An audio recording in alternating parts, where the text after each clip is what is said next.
Një veprim shumë i thjeshtë përpara se të flini bën që të shkrini dhjamin pa u lodhur fare.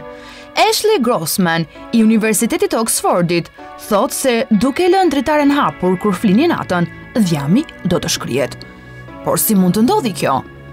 Trupi ynë ka dy lloje dhjami.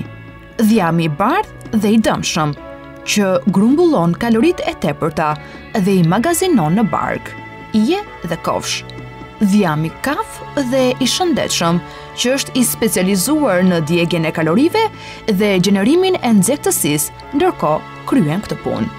Fatmirësisht për ata që duan të dobësohen, dhjami i keq i bardhë mund të shndrohet në dhjam të mirë kaf. Por si? Nëpërmjet temperaturës së ulët. Kur njeriu kaftohet, e kthen dhjamin e bardhë në kaf për të ruajtur nxehtësinë e trupit, shpjegon Grossman. Specialisti i Universitetit Oxfordit rekomandon që në vend që të lini ushqimin fare, zgjidhja është që të hapni dritaret e dhomës së gjumit që të jetë fresk.